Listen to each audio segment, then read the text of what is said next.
Boa noite! Como vão vocês? Espero que vocês estejam muitíssimo bem. Seguindo outro vídeo, agora sobre redação e português. Se bem que os outros dois últimos foram sobre português, língua portuguesa. Mas nesse eu vou falar sobre redação, características principais de redação dissertativa argumentativa e a estrutura da redação. E de língua portuguesa sobre língua, linguagem e variações linguísticas. Então, é muito importante, um dos assuntos mais importantes de se saber de redação é tipos textuais, que também dialoga com português. Então, redação, tipos textuais e gêneros textuais são dos assuntos mais importantes. E quanto a tipos textuais, há apenas 5. Já gêneros textuais, há vários. Há vários gêneros textuais. Muitos falam até que são infinitos, porque, principalmente com os avanços tecnológicos cada vez maiores, vão surgindo mais e mais gêneros textuais. Por exemplo, por um bom tempo não existiam e-mails e passaram a existir. Aí há a própria linguagem do WhatsApp, o contexto do WhatsApp e mensagens por diferentes meios, diferentes estilos. Mas tipos textuais há apenas 5. O narrativo, o descritivo, o expositivo, o argumentativo e o injuntivo.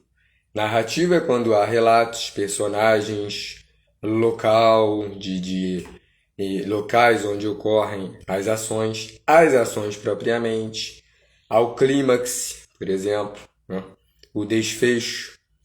Então há um relato de uma história com a composição desses elementos numa narrativa. Descritivo é quando foca não nas ações, mas sim a descrição psicológica interna dos personagens, quanto à personalidade dos personagens e do local. Por exemplo, quando se está lendo algum livro de Machado de Assis, um texto, aliás, qualquer texto, vários textos, de qualquer autor, autora, pode haver a mistura entre narrativo e descritivo. Raramente há um texto que é puramente narrativo ou puramente descritivo. Há trechos que privilegiam mais um lado do que outro. Então, o tipo de texto narrativo privilegia as ações. O tipo de texto, o trecho do texto que é descritivo, prioriza características dos locais, interiores, dos personagens. Machado de Assis, por exemplo, ele promove várias digressões, que são interrupções no fluxo narrativo para apresentar alguma informação, ou do passado de personagens ou do local, ou então descrições do meio ambiente, do ambiente. Várias histórias de terror, por exemplo, também usam isso. Um exemplo é o escritor Stephen King, o escritor mais adaptado para filmes e séries. Ele utiliza muito isso, o que aumenta o suspense, por exemplo, uma ação aí está no suspense, ou está construindo suspense, ou está no auge do suspense ou do terror na ação, aí ele para descrever o ambiente. Machado de Assis também faz bastante.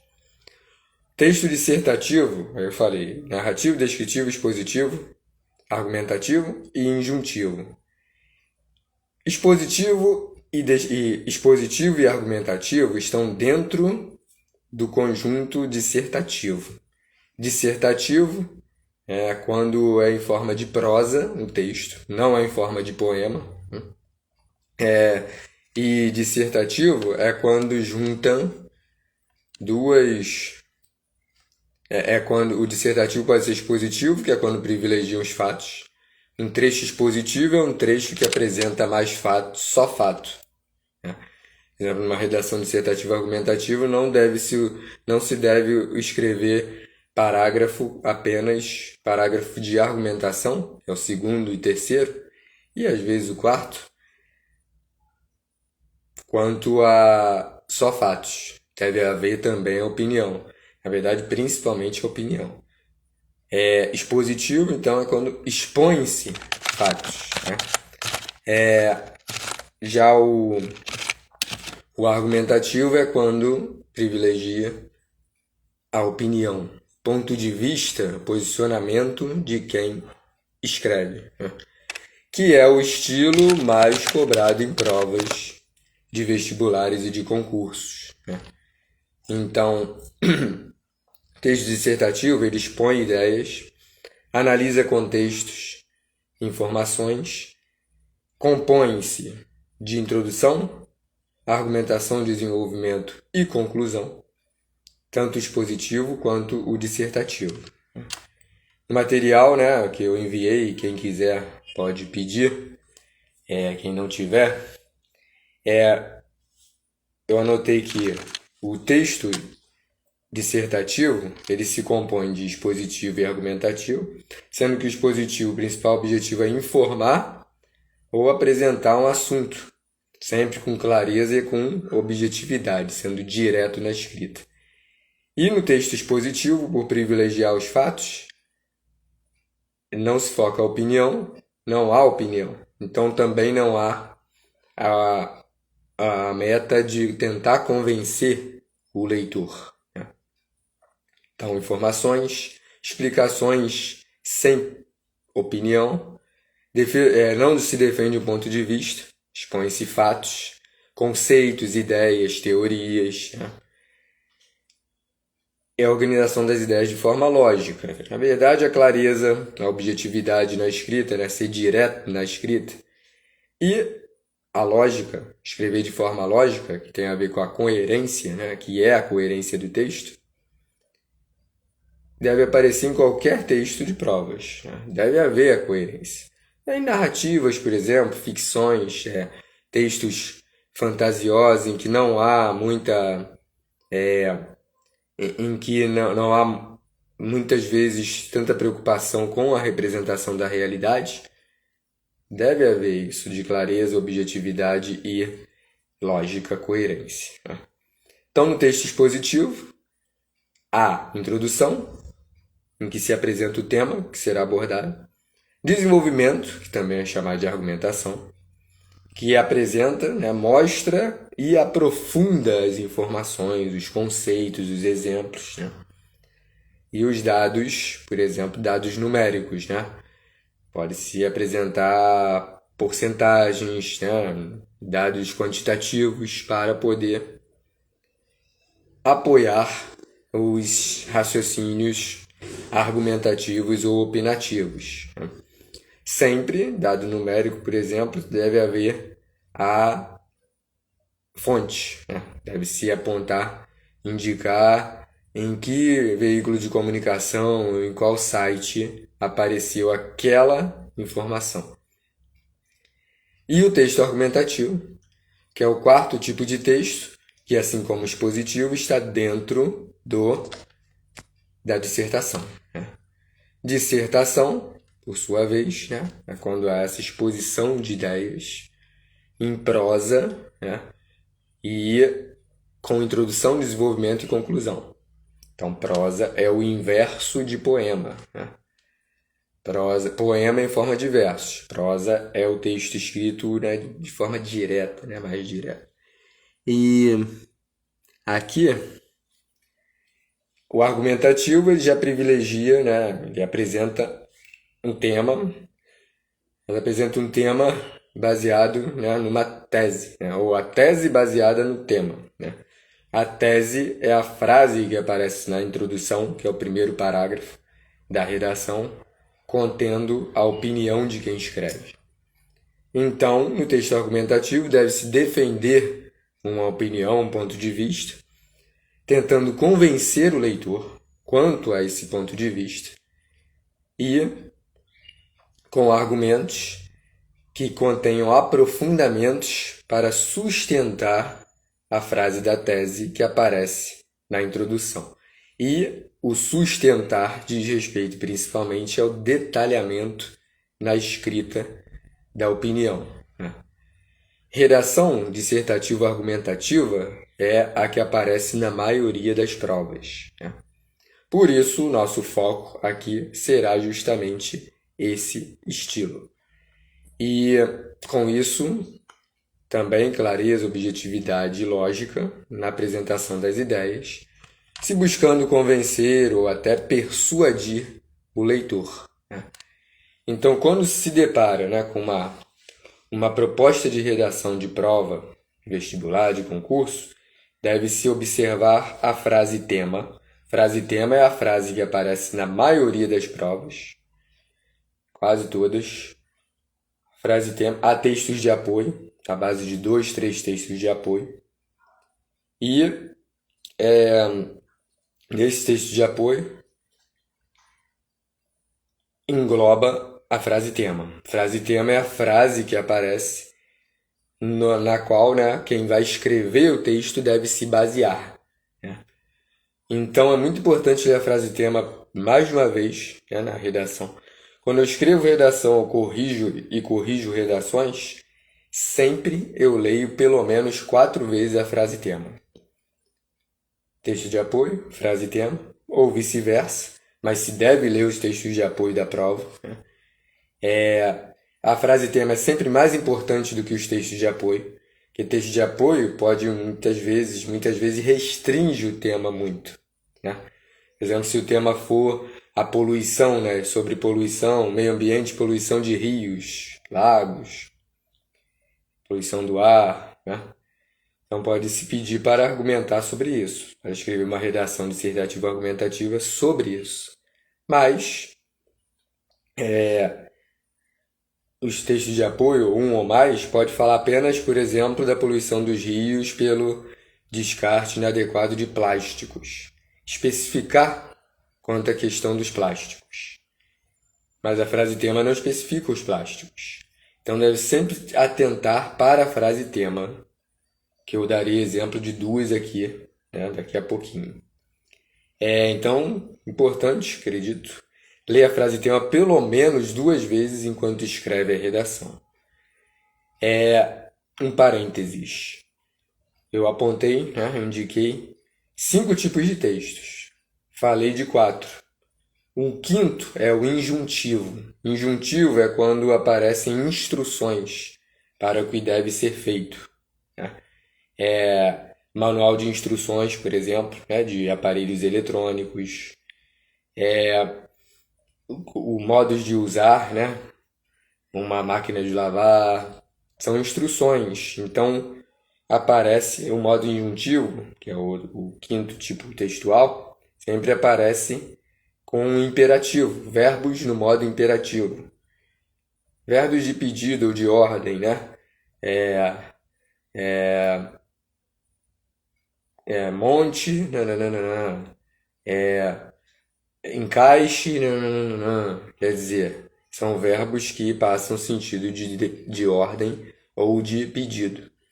Sugestão, que é justamente a linha mestra da ação de instruir, né?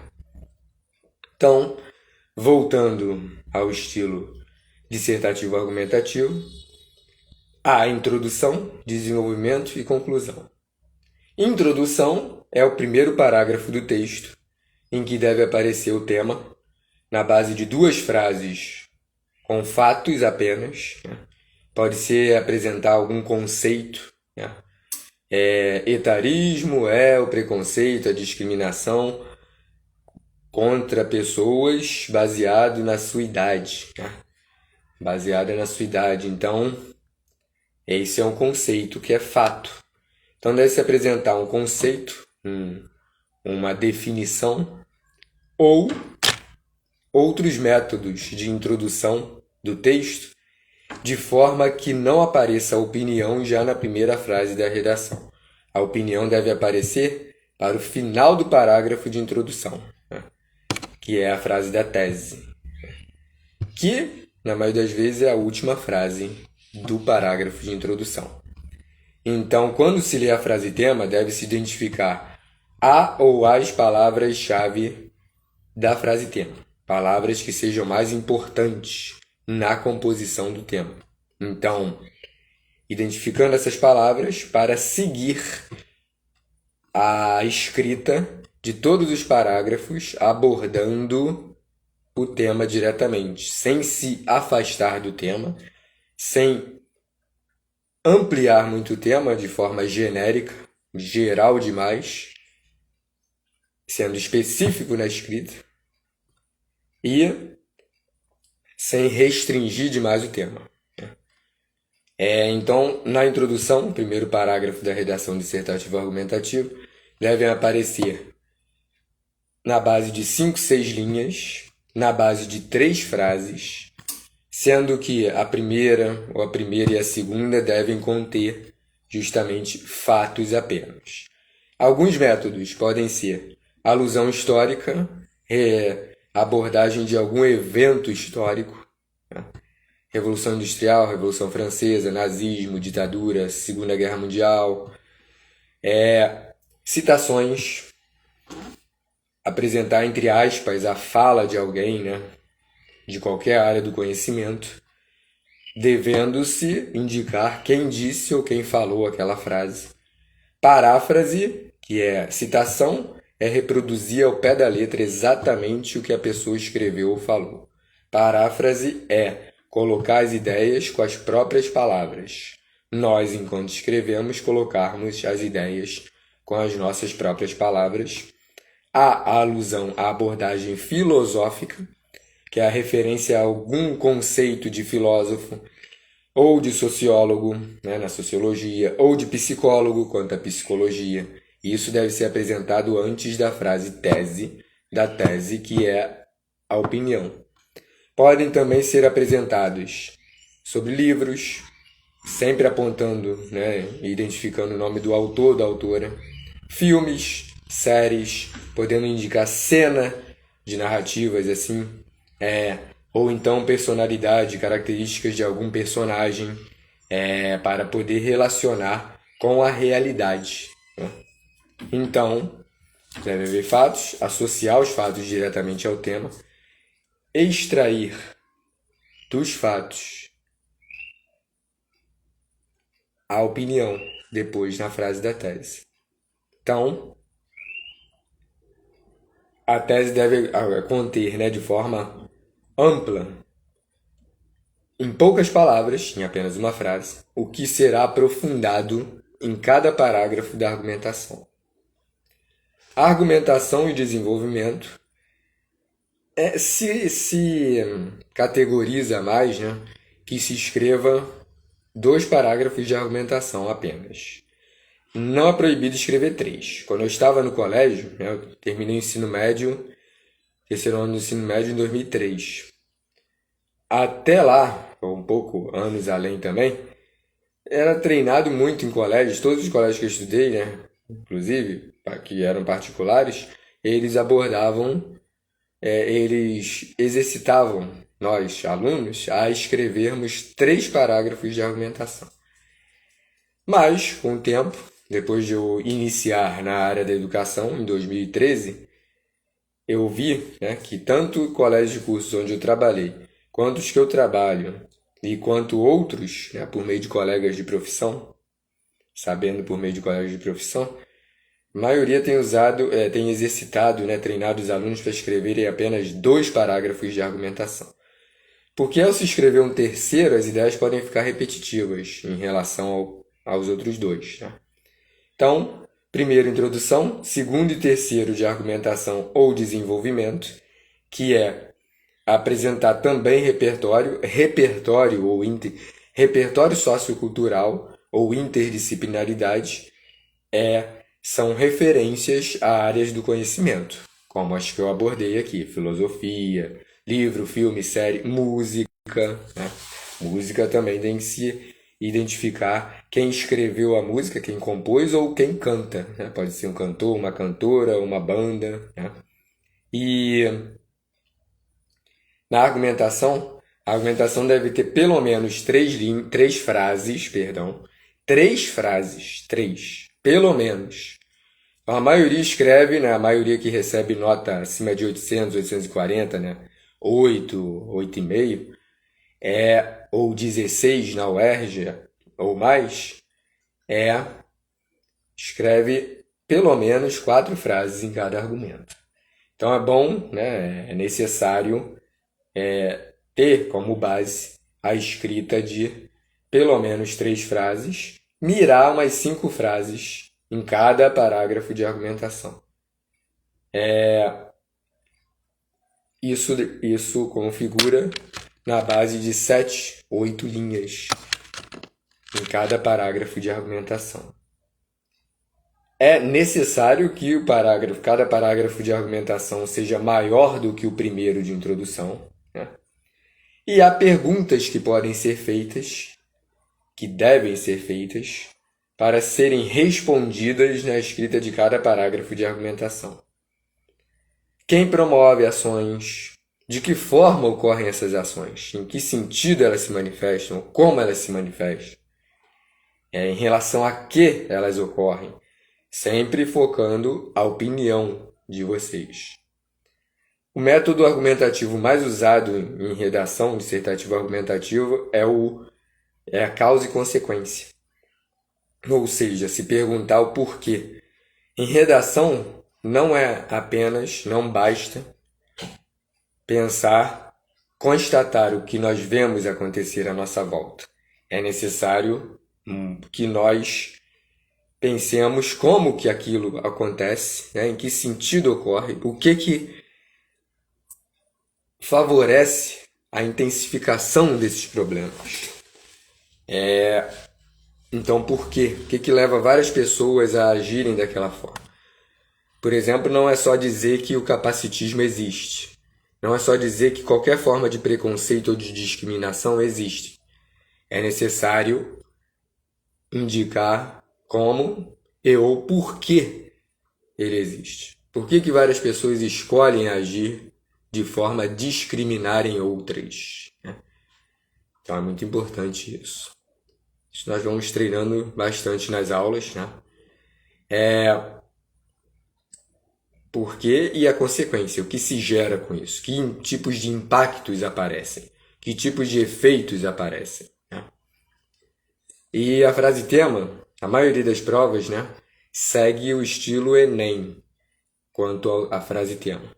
Ou seja, frase tema, na maioria das vezes, apresenta problemas sociais que ainda não foram resolvidos com foco no Brasil, né? No contexto brasileiro. Provas como a UERJ já valorizam não a objetividade, mas a subjetividade, no sentido de ter que escrever ideias que sejam mais intimistas, menos palpáveis, né? Então, deve-se pensar nisso. E também poder usar, e muitos usam, exemplos de situações cotidianas, ou extraídas de alguma reportagem. Por exemplo, site G1 é um muito apontado como repertório, né? Jornal Dia, Jornal Globo, a revista Super Interessante, a revista Época, a revista Isto É, são alguns exemplos de veículos de comunicação possíveis de se escrever em redação. Deve-se priorizar escrever nomes de veículos de comunicação que sejam famosos, né? Pode ser um que seja menos, mas sempre privilegiando que seja mais. Se vocês quiserem escrever algum dado numérico, percentual, por exemplo, e não se lembrarem em qual veículo de comunicação vocês leram, podem colocar qualquer um que seja muito famoso e que publique reportagens, artigos de opinião de inúmeros temas. Por exemplo, o próprio site G1, a própria revista Super Interessante, né? E há a conclusão, que também veremos de forma bem aprofundada. Que a conclusão é o término da redação, é o quarto e último parágrafo da redação, em que deve conter um resumo ou uma retomada de ideias principais que vocês tenham escrito na redação, e No Enem é obrigatório colocar a proposta de intervenção na conclusão, que é detalhamento com 5 partes, que nós veremos depois, detalhando soluções, ou o que fazer de forma aprofundada para diminuir os problemas apresentados por vocês em cada parágrafo de argumentação. O Enem é a única prova que precisa colocar 5 partes. Na maioria das provas de vestibular de concurso, pode colocar o detalhamento quanto ao que poderia ou deveria ser feito socialmente para melhorar os problemas, mas não é obrigatório. E em provas como a UERJ, não é para colocar essa proposta de intervenção. Depois eu enviarei também redações como exemplo. Né? Nós enviaremos e com isso, né? Aparece aqui também, assim, a conclusão deve ter na base de... a conclusão no Enem tem na base de 3, 4 frases. Conclusão no Enem, como tem que haver o detalhamento, ela costuma ser maior, né? Ela costuma ser maior do que a conclusão em outras provas, em que não há essa obrigatoriedade. Em outras provas que não seja o Enem, a base é de 2 frases, como na introdução, e da base também de 5 frases, 5 linhas. Tá? 2 frases pelo menos e 5 na base de 5 linhas. Já no Enem, aumenta-se, porque se na base de 3, 4 frases, mas na base de umas 6, 7 linhas. A conclusão do Enem, como é maior pelo aprofundamento de soluções e de diminuições de problemas sociais, então o tamanho da conclusão fica parecido, né, ou semelhante com o tamanho de cada argumento, né, de cada um dos 2 parágrafos de argumentação. A conclusão tem a frase de retomada da tese. Frase de retomada da tese Tava tentando ver o horário aqui, mas não. Frase de retomada da tese.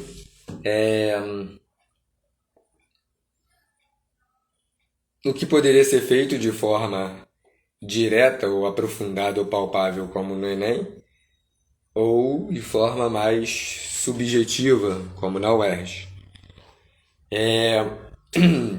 O exercício que aparece aqui, quanto a isso, é baseado em um texto. O texto é: antes da descoberta da Austrália, as pessoas do Antigo Mundo estavam convencidas de que todos os cisnes eram brancos. Esse daqui é de um livro chamado A Lógica do Cisne Negro, o Impacto do Altamente Improvável. O texto antes da descoberta da Austrália, as pessoas do Antigo Mundo estavam convencidas de que todos os cisnes eram brancos. Esta era uma crença inquestionável por ser absolutamente confirmada por evidências empíricas, que se baseiam na experiência e na observação. Deparar-se com o primeiro cisne negro pode ter sido uma surpresa interessante para alguns ornitólogos. Ornitólogos são pessoas, profissionais que estudam as aves. E outras pessoas extremamente preocupadas com a coloração dos pássaros. Mas não é aí que está a importância dessa história.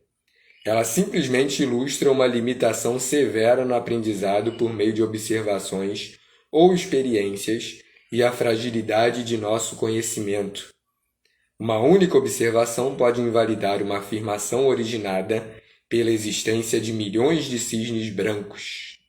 Tudo o que se precisa é de um único pássaro negro. Esse livro foi escrito pelo Nassim Nicholas Taleb. Ele, eu acho que é economista também.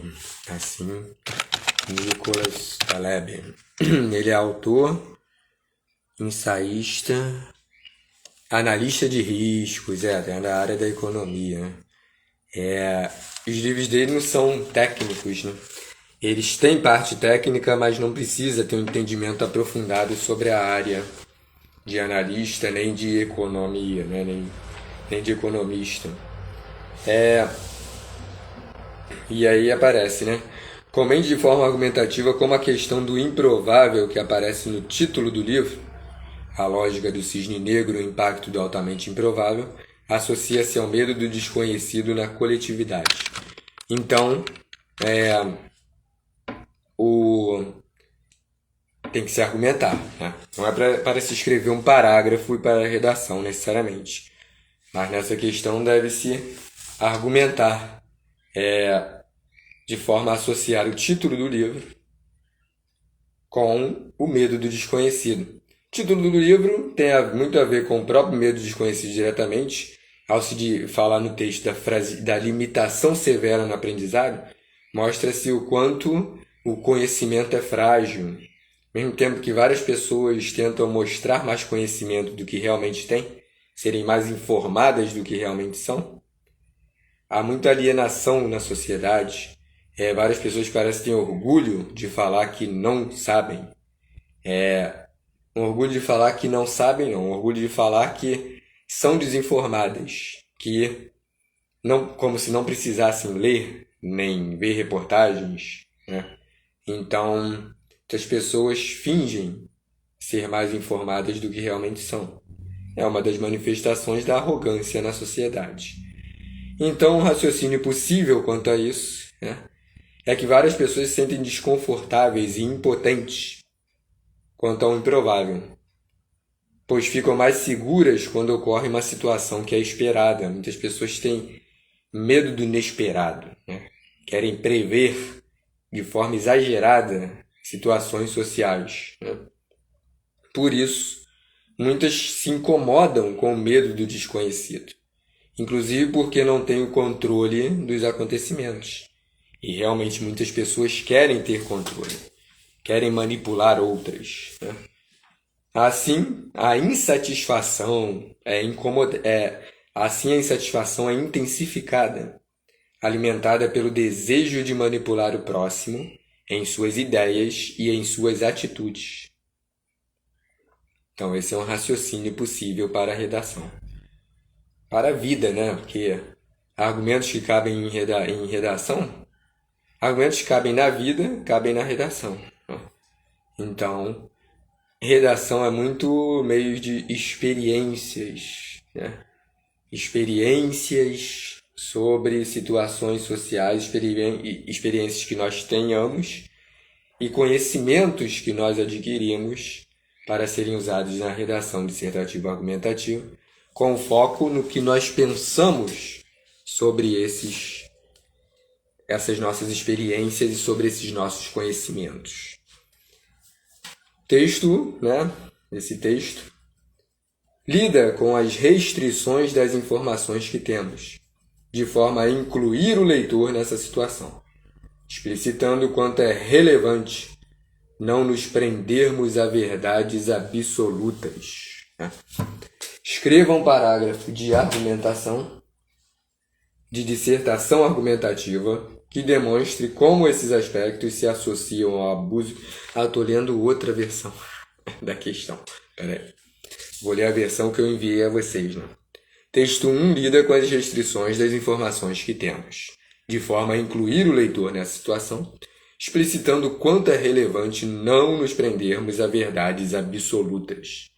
Nesse sentido, escreva um parágrafo de argumentação, ou de desenvolvimento, de dissertação argumentativa a respeito da seguinte frase-tema: perigos de se seguirem verdades absolutas nas interações cotidianas no contexto da contemporaneidade. Essa frase-tema tem duas palavras muito importantes, essenciais: perigos e, no caso, uma expressão, verdades absolutas. Perigo de se seguir visões únicas, de se seguirem visões únicas. Então, o parágrafo de argumentação como exemplo é o que eu vou ler agora, que depois eu enviarei também. Reparem, não há repertório, não há interdisciplinaridade, não há relação a nenhuma área do conhecimento nesse parágrafo. a apenas opinião, utilizando a expressão principal da frase tema, que é verdades absolutas. Percebe-se que várias pessoas consideram ser a sua opinião uma verdade absoluta e inquestionável. Primeira frase. Aqui, utilizando, né, nesse parágrafo que eu escrevi, utilizando-se o método argumentativo mais usado em redação, que é a causa e consequência. Isso ocorre porque, segunda frase, começa aqui. Inúmeras querem se sentir seguras socialmente e assim adotam um comportamento arrogante, naturalizando as ofensas e os ataques. Tal atitude mostra a prática do abuso de poder, em que indivíduos querem se manter em seu cargo elevado e procuram manipular o próximo. Nesse sentido, muitos confundem de propósito. Então, até aqui tem 3 frases. Quarta frase. Nesse sentido, muitos confundem de propósito serem autoridades e serem autoritários. O primeiro, ser autoridade. O primeiro aspecto refere-se a respeitar os outros. E o segundo demonstra o menosprezo. Segundo, que é ser autoritário. Dessa maneira, a intolerância e a não aceitação às diferenças culturais incentivam a permanência da ideologia própria como única válida, de forma a anular identidades e personalidades. Nesse parágrafo há mais de uma causa e há mais de uma consequência.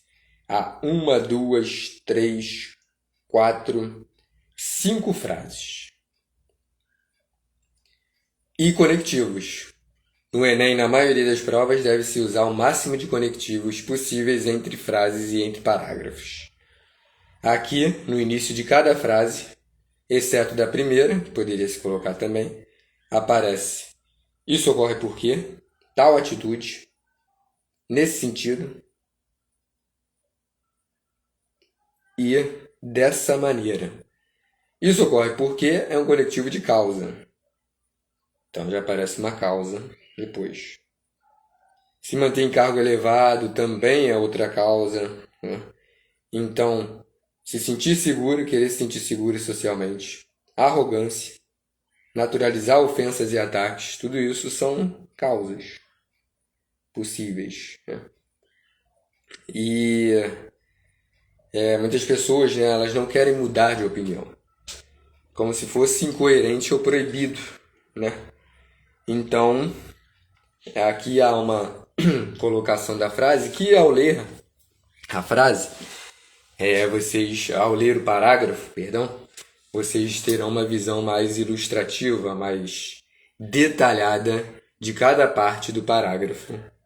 Quanto a causas e consequências, o conectivo usado como consequência aqui é o dessa maneira. Então, vamos a fundo nisso também. E agora eu quero partir para português. Língua portuguesa. Falar sobre língua, linguagem e variações linguísticas. Língua pode-se dizer que é um código ou símbolo utilizado na comunicação entre interlocutores e na transmissão de uma mensagem, em um diálogo, em uma interação, em uma comunicação. Interlocutor é quem ouve, né? Então, num bate-papo, uma conversa, ora nós somos interlocutores, ouvimos a outra pessoa, ora outra pessoa é interlocutora ao nos ouvir, né? Então, na língua, há a língua histórica, que é considerada resultado da cultura no contexto histórico, né? Ou seja, reconhecer que existe um grupo de falantes nativos que utilizam o mesmo código, o mesmo símbolo, que é a língua, né? E a língua funcional é a que é usada de acordo com as circunstâncias, né? E de fala, né? E pelas circunstâncias, situações de escrita, de leitura e de escrita de textos, né? Por exemplo, quando aparece em uma carta, que é um gênero textual, destinatário, remetente, destinatário, No e-mail mesmo, né? E-mail também. É o objeto, a situação, né? Como afirma o gramático Evanildo Bechara, que utiliza esses exemplos. Destinatário, objeto, situação, que são exemplos demonstrativos da língua funcional em atividade, em ação, né? E a língua é essa configuração, né, construída coletivamente, que é formada por signos linguísticos. Signos linguísticos, eles são unidades que oferecem significação por meio de duas formas de expressividade. O significante, que se refere, né, se conceitua pelo som, né, pela sucessão de sons quando nós falamos ou quando nós lemos um texto, que unidos esses sons formam palavras que são compreendidas de acordo com o contexto. E o significado, significante, significado. Significado é a ideia ou conteúdo mostrado. Então, há várias línguas, né, como português, francês, espanhol, italiano, inglês, polonês, né, japonês, sueco. E a linguagem. A linguagem é uma maneira de interação, um modo de interação, de comunicação, em que a expressão, a exposição de mensagens, né? A linguagem ela pode ser classificada em verbal e não verbal. A linguagem verbal é a que utiliza, né? Coloquei primeiro a verbal. Utiliza palavras, né, ou sinais gráficos. Então, palavras ou expressões, né? A escrita propriamente de palavras e expressões. Gêneros textuais, como romance, conto, crônica, o artigo de opinião, o diário, né, a reportagem, utilizam-se de palavras para expor mensagens, informações, opinião, fatos. A linguagem verbal, ela pode ser culta, que é a que segue as regras, as normas gramaticais. Por isso ela é chamada também de norma culta, norma padrão, e provas como a UERJ não gostam da expressão norma culta, porque para a banca soa arrogante. Mas é a visão de cada banca. O Enem utiliza como um dos critérios da redação mesmo, norma culta, né? E com isso, essa linguagem culta, que segue a norma padrão ou a modalidade escrita, como a UERJ afirma, modalidade escrita, ela é usada em situações formais, como textos acadêmicos, palestras, escrita de redações para escolas, para provas de vestibular de concursos, aulas, entrevistas de emprego, né? São situações formais. Já a linguagem, essa é a linguagem formal, linguagem culta, que segue a norma padrão, que segue a modalidade escrita. E há a linguagem informal, que é a forma de se expressar em situações do cotidiano, né? Situações da fala, em conversas, em restaurantes, em situações realmente informais. Conversas entre amigos, entre familiares, né? Ou pessoas próximas. Ou seja, essa linguagem informal de conversas no WhatsApp, por exemplo, não tem o compromisso de seguir as regras gramaticais exatamente, né? Então, ela costuma ser também mais espontânea, porque ela é mais fluida. É uma das habilidades cotidianas, né? Uma das nossas habilidades no dia a dia deve ser adequar a linguagem a cada situação do cotidiano. Um dos temas até de redação é preconceito linguístico, né? Porque muitas pessoas agem com preconceito linguístico. Que tipos de consequências surgem com isso? O problema é quando a pessoa é preconceituosa, discrimina a fala, a escrita de outras pessoas. Inclusive, muitas pessoas que não têm argumento na hora da conversa, escrita ou falada, adoram criticar negativamente a escrita de alguém, algum desvio de escrita que a pessoa tenha. Mas em contextos como Instagram, postagem no Instagram, conversas pelo WhatsApp, não há o compromisso com a norma padrão, né? Não há. Então, né? Boa tarde a quem entrou. Boa tarde, Valentina. Boa tarde, Bruna. Boa tarde, Giovana. Boa tarde, Jairinho. Boa tarde, Érica. Boa tarde. Boa tarde, Guilherme. Boa tarde, Tatiane. Tudo bem? Tô bem, obrigado. Sim, vai ficar gravado o vídeo. Eu não tenho avisado não, porque fica muito compromisso de gravar, né? Aí pode faltar luz, sei lá o quê. E aí eu gravo agora quando há brechas de trabalho, como eu já fazia antes. Mas com isso o vídeo fica gravado de qualquer forma e depois eu aviso mais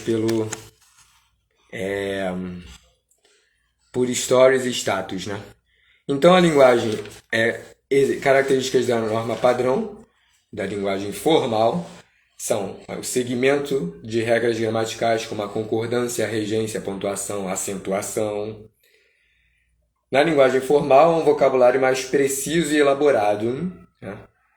Não há uso de gírias, nem de expressões populares, nem de ditados populares, que também não devem ser usados em redação, justamente por remeterem à oralidade, à informalidade, ao popular, né? E quanto à linguagem científica também, é bem informal, né? E a linguagem informal é quando se usam gírias, expressões populares, frases feitas, expressões do senso comum, expressões clichês muito utilizadas no cotidiano, principalmente na fala, na oralidade. Então, em vez de frases mais elaboradas na linguagem informal, há frases mais simples, mais espontâneas, né? Com contrações, com abreviações, né? Pra, tá, se, VC, né? Como você. E em vez de estou bem, tô bem, né? Então, há quebras de regras da gramática normativa na linguagem informal. Então, a linguagem pode ser verbal, e a verbal pode ser formal, informal, ou não verbal, que é quando utiliza recursos como ilustrações, desenhos, né? E alguns exemplos de gêneros textuais que usam a linguagem não verbal são tirinhas, cartoons, charges, propagandas. Num texto pode haver a mistura, né? Aliás, eu acho que na maioria que aparece linguagem não verbal, como desses gêneros textuais que eu falei, misturam verbal com não verbal, né? Então, é a linguagem informal, que é chamada também de coloquial ou da oralidade. A gente vai ao cinema, a gente vai no cinema amanhã. Para mim fazer isso é difícil, tô cansado hoje. E essas três frases passando para a linguagem formal seria, em vez de a gente vai no cinema amanhã, seria nós iremos ao cinema amanhã. Já muda a regência, já muda a preposição de em para a. Antes de verbo, né, não se deve usar mim, pronome pessoal, no caso do oblíquo mim. Então para eu fazer isso é difícil. Pra é informal, para é formal. E em vez de tô cansado hoje, estou cansado hoje. Então a fala, que também é chamada de discurso, caracteriza-se pela expressividade oral, ou seja, não escrita. O oral é quando é falado, é quando não é escrito. Então, na fala, nós utilizamos a língua para a transmissão da mensagem, né? Porém, na fala, também utilizamos outros artifícios, como gestos, tons, entonações da voz, né? No discurso, propriamente, expressando-se ideias, conceitos, informações, opiniões, né? E as variações linguísticas, que podem ser de 4 tipos, né? Então, variações linguísticas são diferentes formas de utilizar uma mesma língua, né? Que mudam de acordo com vários fatores, como local, região, grupo social, profissão e a própria situação adequada à comunicação no contexto, né? Então, as variações linguísticas, elas mostram o quanto a língua é fluida, mutável e viva, né? Porque a língua está sempre se atualizando, né? De acordo com, né, o contexto social, poder aquisitivo, lugares, situações e ao uso estabelecido pelas próprias pessoas de acordo com o que elas querem, escolhem e de acordo com o ambiente, o local onde elas estão inseridas no momento. Então depende do lugar ou região. Então, né, as variações linguísticas elas podem ser de 4 tipos. Primeiro tipo, variação regional, que também é chamada de diatópica, que é quando a língua muda de acordo com a região, dentro de um próprio país, de um mesmo país, e em relação a outros fora do país também. Então, criam-se palavras ou pronúncias diferentes para determinar e reproduzir a mesma realidade social, né? E significa, né, que as pessoas de diferentes regiões usam palavras, pronúncias ou expressões diferentes para se referir ao mesmo aspecto. Isso é variação regional.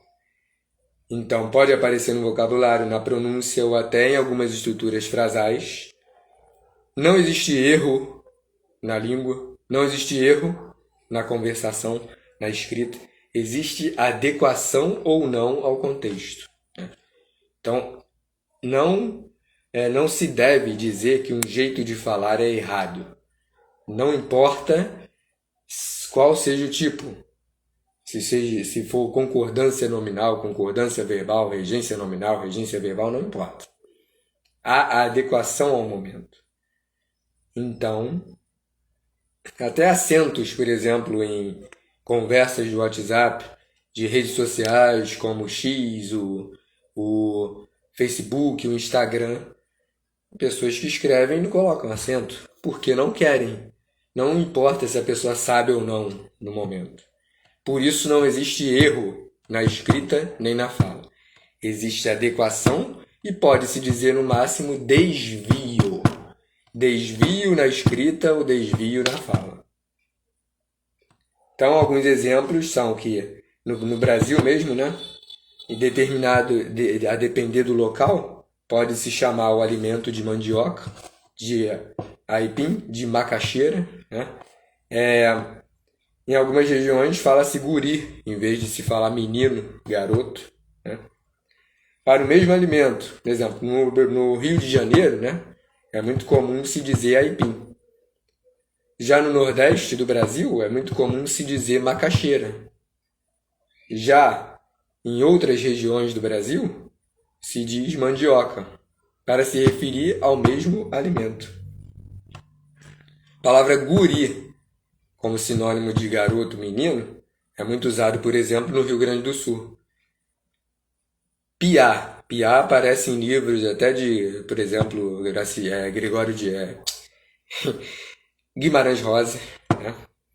Piá é muito comum no Paraná, por exemplo, né? E menina é a forma mais usada no Brasil, como no Rio de Janeiro, São Paulo. Há também pão francês.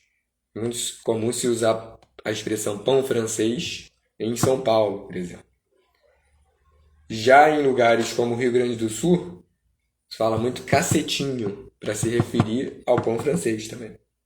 Ou pão de sal, que é um jeito comum de se dizer em lugares como Minas Gerais. Então esse é o primeiro tipo de variação linguística. O segundo é a variação social ou diastrática. Falo os dois nomes para cada uma, para cada variação linguística, porque na prova, em provas que vocês forem fazer, pode aparecer os dois nomes, né? Qualquer um. Então, variação social ou diastrática é o tipo de variação em que acontece de acordo com o grupo social ao qual a pessoa pertence ou no qual ela mais se insere, né? Então, Variação social tem a ver com grupo social, tem a ver com nível de escolaridade, com a classe social, com a idade, com a profissão ou com o grupo cultural. Então, pessoas de diferentes grupos sociais utilizam a língua e podem utilizar de modos diferentes. Então, por isso é a variação social. Social é sinônimo de coletivo, né? Comunitário. Então, é como é usado na coletividade, a depender do grupo onde a pessoa esteja. Então, a variação social está ligada ao grupo social do falante. Pode aparecer no vocabulário, na pronúncia, na forma de construir frases.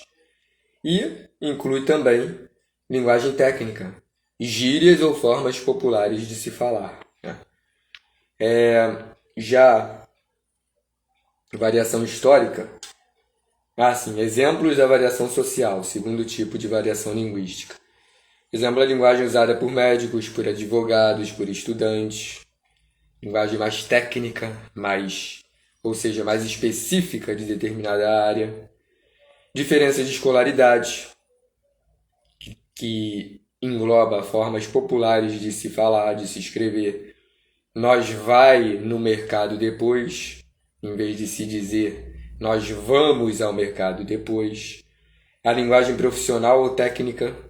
O médico pode dizer, por exemplo, que o paciente apresenta hipertensão arterial. E uma pessoa, utilizando linguagem comum no cotidiano, poderia dizer que o paciente está com pressão alta. Então, hipertensão arterial é um nome técnico, referente especificamente àquela área profissional. E o uso de gírias entre pessoas, por exemplo, entre adultos, entre jovens. Quando a pessoa gosta muito de um filme, pode dizer que esse filme é top.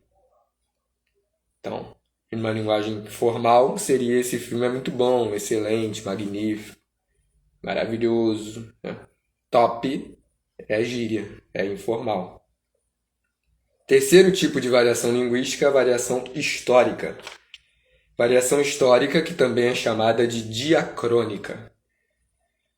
Diacronia, né? Porque diacronia vem do grego, que significa através do tempo. Então, quando é diacrônica, é quando há uma associação entre modos de escrever e de falar de acordo com a época, de acordo com o ano, com a década, com o século, né? Então, diacronia. Sincronia é quando se refere a um recorte histórico. Diacronia é quando há associações entre épocas. Porque significa através do tempo, da língua grega. Então, a variação histórica, ela se caracteriza pela mudança linguística que ocorre através do tempo, né? Ao longo do tempo, no decorrer do tempo. Isso significa que a língua muda com o passar dos anos. Há palavras que eram consideradas palavrão antes, que hoje não são. E vice-versa, né?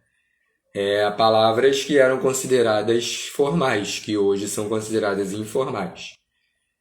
Há palavras que eram consideradas informais, que hoje são consideradas formais. Então, como a língua muda com o passar dos anos, varia historicamente. Então, acontece com a passagem do tempo, a variação histórica ou diacrônica. Pode alterar a ortografia, vocabulário e até a estrutura de frases. E também confirma que a língua é viva, fluida, mutável. Está sempre evoluindo, sempre se modificando. Então, alguns exemplos são que antes a palavra farmácia, além de não receber o acento agudo, no Márcia, né, no segundo A, tinha, em vez de F no início, era com PH. Então era PHAR, farmácia. Depois passou a ser farmácia com F. Lírio, né? Lírio antes não tinha acento, porque em vez de ter o primeiro I, em li, era um Y. E depois passou a ser I. Passou a ter duas aparições da letra I na palavra lírio. Há palavras que deixaram de ser usadas. Antes era comum dizer vossa mercê, né? Depois passou a se dizer vós mercê, depois você, e hoje em dia, em escritas e adaptações, como no WhatsApp, em redes sociais, VC. O V e o C, ou então C apenas. CE e circunflexo no E. E formas de linguagem em textos antigos, né? O que dificulta até a leitura de textos antigos. De autores como Luís de Camões, né? Que ele escrevia, né? Aparecem estruturas como vós tendes grande coragem. Antes se usava mais os pronomes pessoais do caso reto tu e vós, respectivamente segunda pessoa do singular e segunda pessoa do plural. Hoje, na linguagem comum no Brasil, é mais frequente dizer, em vez de vós tendes grande coragem, vocês têm grande coragem. E o último tipo de variação, que é a variação situacional ou diafásica, que ocorre quando adaptamos a forma de falar ou de escrever conforme a situação. Por isso, o nome é muito importante, né? Variação regional é quando muda de região a região. Variação social é quando muda de acordo com o grupo social, com a escolaridade, com a idade, com a profissão, com a classe social, com o grupo cultural. Variação histórica é quando muda de acordo com a época histórica. E a variação situacional ou diafásica, que ocorre quando nós adaptamos a forma de escrever e de falar à situação. Então, a variação situacional se refere diretamente à situação da comunicação usada, se é formal ou se é informal, né? Repare, então, que gírias, né, podem se encaixar tanto na variação social quanto na variação situacional, né? Mas a linguagem informal, em geral, sem ser de gíria, a variação situacional. Então, de acordo com a situação, se pede uma linguagem mais formal ou informal. Depende-se do contexto, do lugar ou com quem se está falando. Então, depende da situação, do contexto da comunicação. Pode variar entre linguagem formal e informal, e o falante adapta a forma de falar ao ambiente ou ao interlocutor. Então, a conversa com amigos, né? Pode-se dizer, a gente vai lá depois. Cara, tô muito cansado hoje, né? Em vez de estou muito cansado. Cara também é uma palavra informal, né? A gente, que é separado, né, no contexto, a gente vai lá depois, esse agente é informal também. Em uma situação formal, como entrevista de emprego, apresentação de palestra, nós iremos posteriormente, estou muito cansado hoje. Em sala de aula ou no trabalho, um estudante pode dizer ao professor, professor, poderia explicar novamente? Já com um amigo pode-se falar, explica isso aí de novo. E aí é informal, né? Mensagem de celular, que é mais informal também. Oi, você pode me mandar um arquivo? Pode dizer, oi, você, VC, pode me mandar o arquivo? Já na linguagem formal, isso poderia ser, olá, você poderia me enviar o arquivo, por favor? E os exercícios, né, que são os dois últimos para finalizar. Há 5 alternativas e deve-se marcar em que aparece apenas palavras formais. Então deve-se marcar a opção entre as 5 alternativas de múltipla escolha em que não apareça nenhuma palavra nem nenhuma expressão que seja informal. Não deve aparecer palavra nem expressão informal. Na música Diferenças do Rael, aparece o seguinte trecho. A milhão some a mente, porque mó lentidão, que é horário de pico e só motos que transitam. A milhão é uma expressão informal no contexto, né? A milhão some a mente, porque o trânsito está quase parando, né, do engarrafamento, mas a mente dele está em movimento. Os pensamentos, né? e somente porque mó lentidão. Em vez de falar maior lentidão, muita lentidão, ele fala, seria mais da palavra maior mesmo, né? Em vez de maior lentidão, é mó lentidão. Então esse mó, M-O, acento agudo no O, é informal. Então não pode ser essa alternativa, porque não deve haver palavra informal. Mas um dia nós nem pode se lembrar. Veio os homens com as ferramentas, o dono mandou derrubar. Esse é um trecho da música Saudosa Maloca, de Adoniran Barbosa, que ficou muito conhecida, mais conhecida ainda, pelo grupo Demônios da Garoa, grupo paulista, que está no livro dos recordes, né, no Guinness, como o grupo mais longevo do mundo, né? Eles surgiram na década de 60, no início da década de 60, e existem até hoje. Não com a mesma formação, mas existem, eles não pararam. Então, mais um dia nós nem pode se alembrar. Esse alembrar, em vez de terminar com AR, alembrar, termina com A, acento agudo no A. Veio os homens, H-O-M-I-S. Quais? Em vez de com as ferramentas, é quais? C-O, apóstrofe, as. O dono mandou derrubar. Derrubar também. Em vez de estar escrito derrubar, aparece escrito derrubar, com acento agudo no A. Né? Terminando com A e com acento agudo no A. Então é informal. Alembrar, homens, cais e derrubar. Então também não pode ser essa alternativa certa. Há uma música do Criolo chamada Subir os Dois Tiozinho, tudo junto, né? Já há uma informalidade porque há uma oralidade nesse título. Subir os Dois Tiozinho. Em que ele diz: e covardes são quem tem tudo de bom e fornece o mal pra favela morrer. Covardes são quem tem. Esse são não concorda nem com a palavra covarde, nem com a palavra quem. Covardes são quem tem tudo de bom. Não concorda. Então é informal. Esse são, o verbo poderia concordar, o verbo ser, com covarde ou com quem. Só que covarde e quem estão no singular. Então, covardes são quem tem tudo de bom. Deveria ser pela norma padrão. E covarde é quem tem tudo de bom. E fornece o mal para favela morrer. Pela linguagem formal, seria para a favela morrer. Ou para a favela morrer. Então, ele fornece o mal para. Esse para é informal. Então, também não é essa alternativa. Há uma música da Rita Lee e do Roberto de Carvalho, chamada Jardins da Babilônia, em que há uma parte que fala assim: o palhaço ri dali, o povo chora daqui, e o show não para. E apesar dos pesares do mundo, vou segurar essa barra.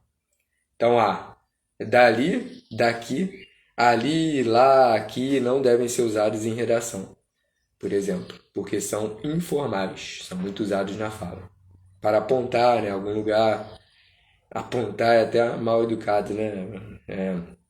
Apontar diretamente, assim. Mas indicar, né? Aqui mais próximo, lá mais distante, né? O palhaço ri dali, o povo chora daqui. Dali e daqui são informais. Apesar dos pesares do mundo, vou segurar essa barra. Apesar dos pesares é a oralidade, é informal também. É muito usado na fala, né? E muito cotidiano, até em letras de músicas. Vou segurar essa barra. A expressão segurar essa barra também é informal, né? Pode-se dizer também que é senso comum, porque é uma expressão muito usada no cotidiano, muito comum no cotidiano. Então também não pode ser essa alternativa D. Então só sobra a letra E, que é um trecho da música Fracasso, da Pitty. Já sabe o que é cair, ao menos tentou ficar de pé. E vítima de si, despreza o que nunca vai ter. O mais verde é sempre além do que se pode ter. Mais verde aqui pode ser, né? A grama do vizinho é sempre melhor, é sempre mais verde. A vida da outra pessoa. Considerar que a vida da outra pessoa é melhor do que a nossa, né? ter vontade de ter outra vida, né? Projetar-se em outra vida. Seria senso comum e oralidade informal se aparecesse o ditado popular: a grama do vizinho é mais verde.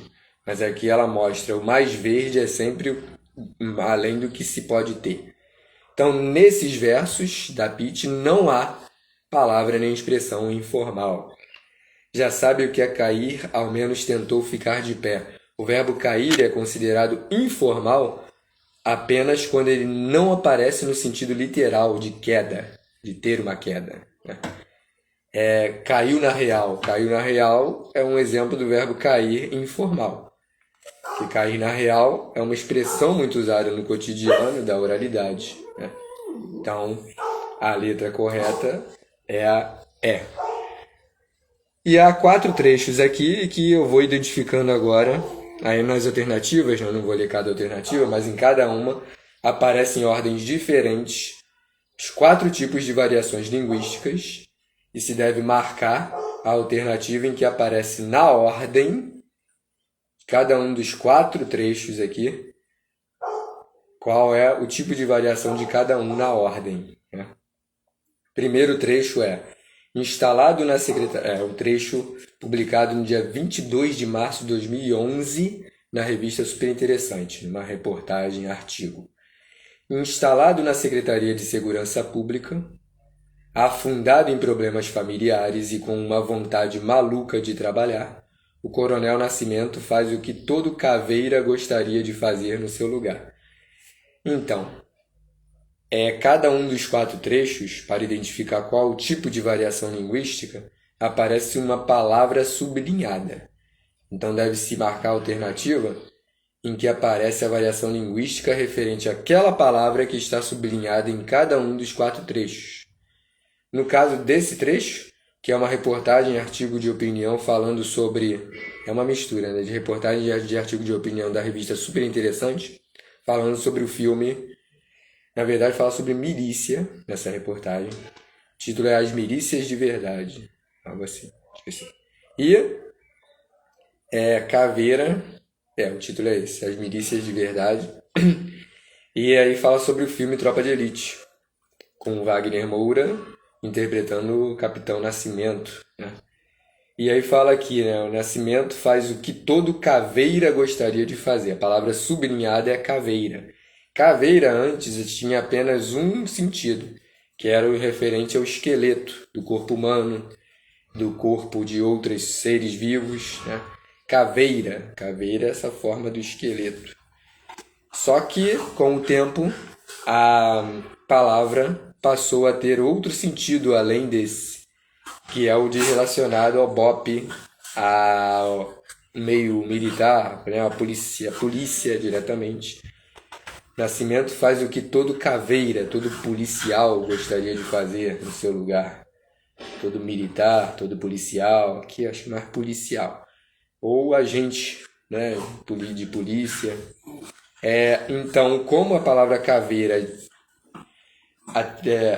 apareceu um outro sentido para ela com o tempo, então remete àquela expressão através do tempo, ou seja, diacronia, mudança através do tempo.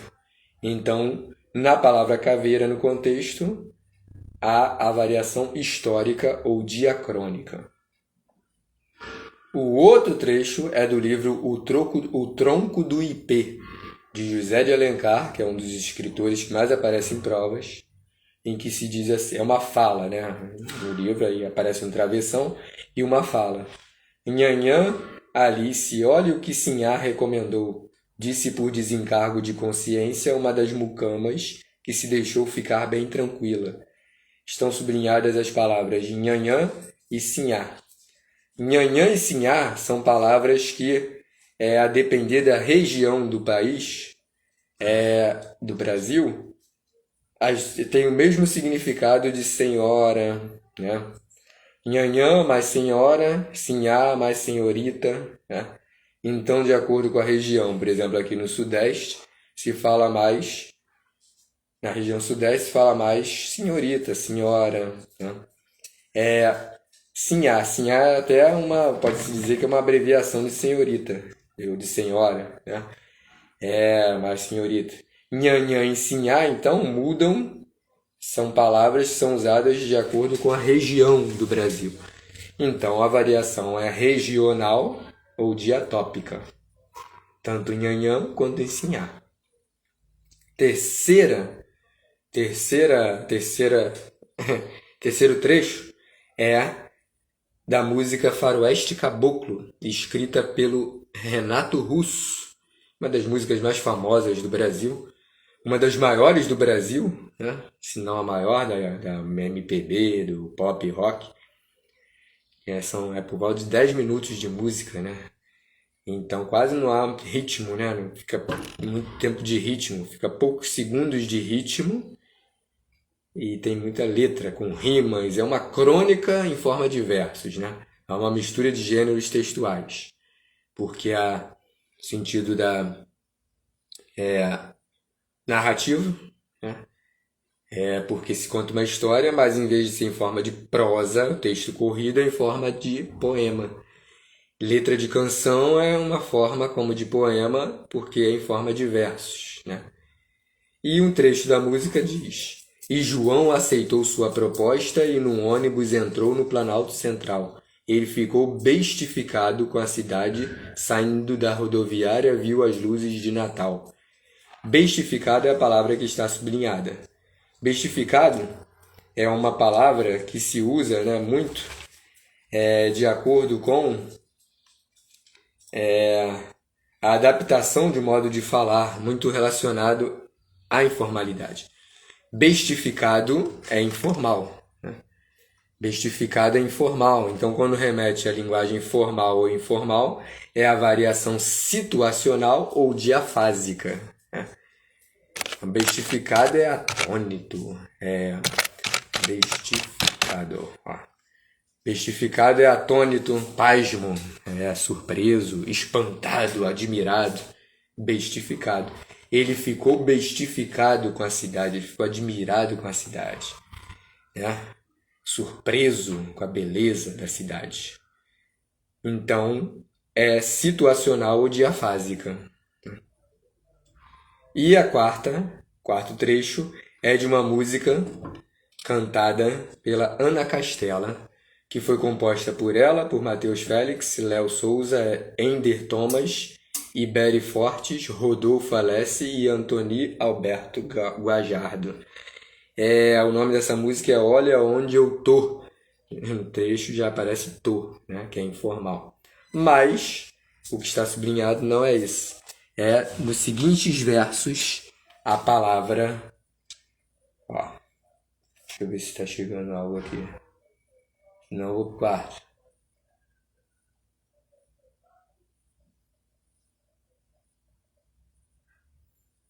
Espera aí, rapidinho.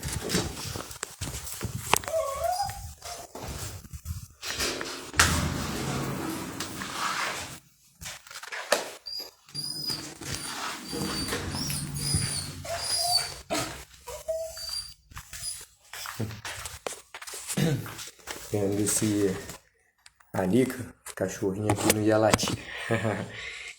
Então, bestificado, situacional diafásica, variação linguística situacional diafásica. E na letra Olha Onde Eu Tô, cantada pela Ana Castela, que eu gosto muito, inclusive, aparecem os versos. Você sabe que eu nunca escondi nada de onde eu vim e tudo o que eu gostava. No nosso primeiro beijo, cê lembra que eu já estava traiada. Se estivesse sublinhada a palavra se, seria a situacional diafásica, a variação linguística, né? Que se é uma abreviação informal de você. Mas não está sublinhado se. Está sublinhado traiada, que é um adjetivo, né? Cê lembra que eu já estava traiada. Você sabe que eu nunca escondi nada. Você sabe que eu nunca escondi nada. De onde eu vim e tudo que eu gostava. No nosso primeiro beijo, você lembra que eu já tava traiada. Traiada, né? É uma palavra muito usada no meio sertanejo, né? que significa estar bem arrumado, bem arrogante, bem elegante, né? De acordo com os trajes, né? Com as roupas, com as vestimentas típicas da roça. Fivela, chapéu, né? De boiadeira, por exemplo, camisa xadrez, né? Que está especificada aqui no trecho. No ambiente sertanejo da cultura country, traiada é um adjetivo que significa estar com a roupa elegante e específica para rodeios ou para ficar no campo. Então, né, se refere a um grupo social, ao mesmo tempo que se refere a um grupo cultural. Então, são dois grupos, né, pode fazer associação. Grupo cultural no meio da música, sertanejo. Grupo social no meio do campo, no meio campestre, bucólico, né? Então, há uma... ocorre, né, aparece de acordo com um grupo social ao qual a pessoa pertence. Né? Então, por isso, é a variação social ou diastrática. Né? Então, aqui estão as explicações também das questões. Quem tiver dúvida pode perguntar à vontade pelo grupo, que quiser, né? Pelo grupo do WhatsApp. E ao final do arquivo, há duas atividades que eu cobrarei de vocês depois, que é atividades para o lar, né? Que eu apresento a frase tema: dificuldades para diminuir e deter os episódios de capacitismo no meio coletivo brasileiro. Apresento essa frase tema. Capacitismo, eu até escrevi aqui. De acordo com o dicionário Michaelis, capacitismo significa discriminação e preconceito contra pessoas com alguma deficiência, ligados à crença de que elas não são capazes ou que elas são inferiores. Então eu quero que vocês escrevam um conjunto de repertórios socioculturais ou interdisciplinaridades referentes a capacitismo no Brasil. Né? Referência não precisa ser no Brasil, né? Pode ser de livro, série, música, evento histórico, historiadores, sociólogos, psicólogos, filmes, séries, novelas, o que vocês quiserem que se adapte, que fale sobre capacitismo diretamente. A novela é sobre isso também. E eu quero que vocês escutem as músicas de que eu falei aqui. E algumas além. Né? Eu quero que vocês escutem duas músicas da Pitty, A Massa e Fracasso. Quero que vocês escutem uma música da Daisy Jacinto, que é cantada pelo Padre Fábio de Mello também, com a Ivete Sangalo. Retrovisor, o nome da música. Quero que vocês escutem a música Indivídua, que foi composta e é cantada pelo João Cavalcante e pelo Pedro Luiz, que é um dos compositores mais recorrentes em músicas do Brasil, e que o Pedro Luiz criou, foi um dos fundadores do Monobloco, que é um dos blocos carnavalescos mais famosos do Brasil, que não toca só no carnaval. Quero que vocês ouçam Jardins da Babilônia, de Rita Lee e de Roberto de Carvalho. Eles eram casados, inclusive, né? Até a Rita Lee morrer há pouco tempo.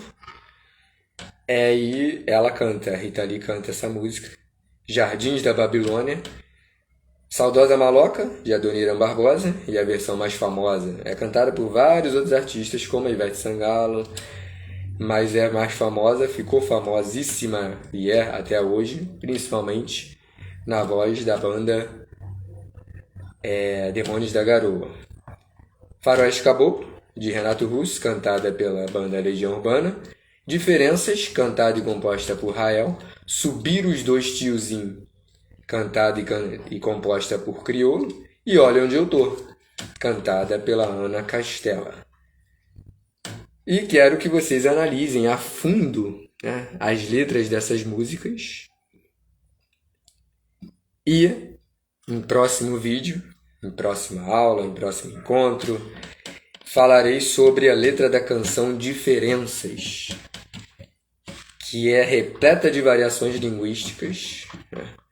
Não de todas, né? De parte delas.